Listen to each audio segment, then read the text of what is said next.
any given moment, trillions of cells are travelling through your blood vessels, sometimes circling the body in just 1 minute. Each of these cells has its origins deep in your bones. Bones might seem rock solid, but they're actually quite porous inside. Large and small blood vessels enter through these holes, and inside most of the large bones of your skeleton is a hollow core filled with soft bone marrow. Marrow contains fat and other supportive tissue, but its most essential elements are blood stem cells. These stem cells are constantly dividing. They can differentiate into red blood cells, white blood cells, and platelets, and send hundreds of billions of new blood cells into circulation every day. These new cells enter the bloodstream through holes in small capillaries in the marrow. Through the capillaries, they reach larger blood vessels and exit the bone.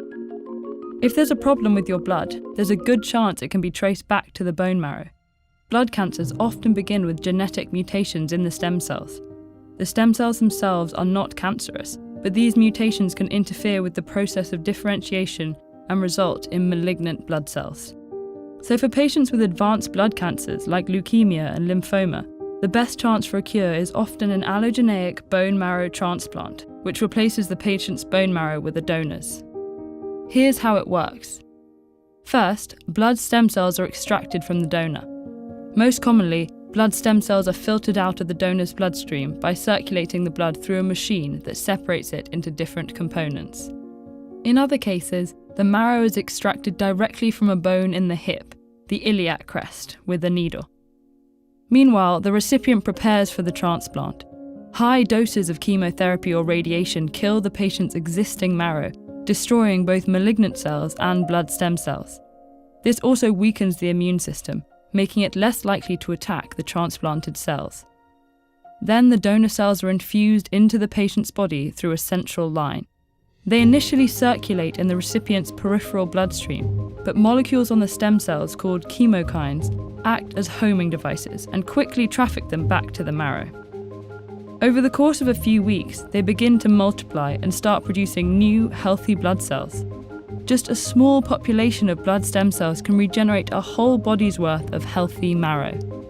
A bone marrow transplant can also lead to something called graft versus tumour activity, when new immune cells generated by the donated marrow can wipe out cancer cells the recipient's original immune system couldn't.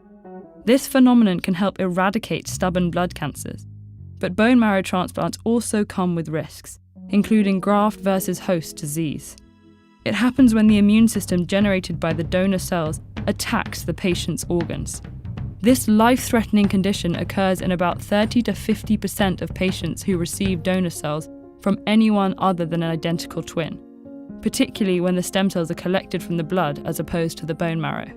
Patients may take immunosuppressant medications, or certain immune cells may be removed from the donated sample in order to reduce the risk of graft versus host disease. But even if a patient avoids graft versus host disease, their immune system may reject the donor cells. So it's crucial to find the best match possible in the first place. Key regions of the genetic code determine how the immune system identifies foreign cells. If these regions are similar in the donor and the recipient's immune system is more likely to accept the donor cells.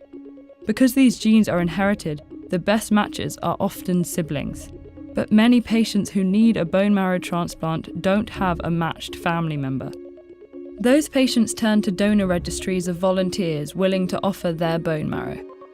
All it takes to be on the registry is a cheek swab to test for a genetic match. And in many cases, the donation itself isn't much more complicated than giving blood. It's a way to save someone's life with a resource that's completely renewable. If you'd like to join a bone marrow registry, you can visit bethematch.org to get started, or to find a list of affiliated registries around the world.